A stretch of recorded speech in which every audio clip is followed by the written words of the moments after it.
So ito mga ka-GM, bali magpe-pressure leak test tayo. Kasi yung kanyang ano dito, engine coolant sa kanyang reservoir tank ay naubos siya.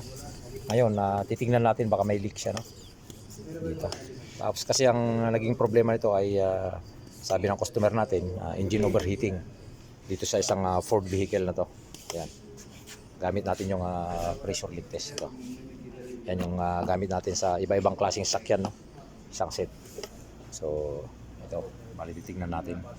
Kasi makikita mo natin dito pagka pressure mo siya, tapos pag bumababa yung ano niya, yung gauge niya, ibig sabihin may ano yan, may leak yung system ng ating coolant.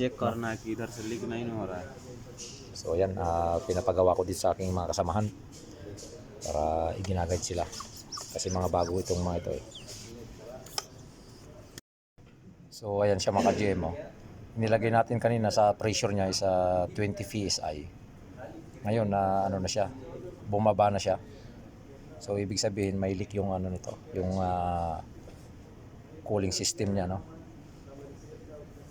Pero yung ano nito, ang madalas na naging problema nito mga ka-GM, pagka nauubusan ng ano dito, nauubusan ng coolant sa kanyang reservoir tank at wala naman kayong makitang leak sa kanyang system, no. Pag walang makitang leak dun sa ano to, sa EGR cooler. EGR cooler yung nagiging problema nito. Yung EGR cooler nito kasi nandito sa likod. Nandito, yun o, yung stainless na yun. Yan. Ngayon, pagka pinapaandar natin yan, yung sa EGR cooler niya dyan, malakas masyado yung malakas yung buga ng coolant ng tubig dun sa kanyang tambutso sa likod. Yun yung ano, yun yung nagiging problema nito, yung sa EGR cooler. Yun yung may problema dyan, yun yung may leaking sa loob, no? Yan. Kasi dito sa EGR cooler niya, pag dyan nag-leak, yung pinaka ano niyan sa loob, ang labas ng tubig dun sa tambutso na sa likod. Dun yung dun yan na ibinubuga, kaya nauubos yung ano natin dito, yung coolant water natin dyan. Kasi kailangan na nating palitan yung kanyang EGR cooler dito. Yun, yung stainless na yan. So ayun, tapos ang isa pa, ano to, hindi gumagana yung kanyang cooling fan mga ka-GM. Itong number 1, hindi siya gumagana.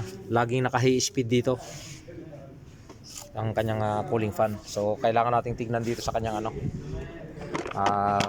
relay saka sa fuse dito kung umano ba to, gumagana yung kanyang mga relay dito saka sa kanyang mga fuse. Kasi kung hugutin na ano kasi nito, na-repair na siya, oh.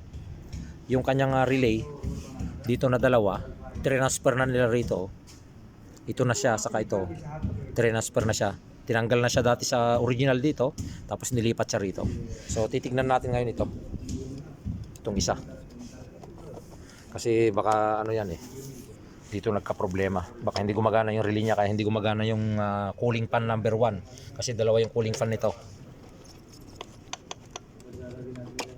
So yan, like and share lang po yung ating mga videos para maraming makapanood. At yan, oh, kung makikita natin mga ka-GM, oh, sunog na yung ano niya rito, no, yung pinakalagayan ng relay natin sa cooling fan. Yan, so ititis natin tong ating relay, tapos i-repair natin yung kanyang ano rito, yung kinakalagyan ng relay niya. Yan, sunog na siya. Sunog yan, nag-iinit kasi yan eh. Siyempre pagka nag-melting na yan, magkukorosyon na yan, hindi na gagana itong relay natin. Yun, yan ang gagawin natin dyan mga ka-GM, i-repair natin, titingnan natin kung gumagana na dun sa ating kwan dito, cooling fan. Yun, tapos yung ano natin doon, i-order natin yung ano, yung EGR cooler dito, i-order natin. So ayan, like and share, at ako is pagpapasalamat sa patuloy yung suporta sa aking mga videos.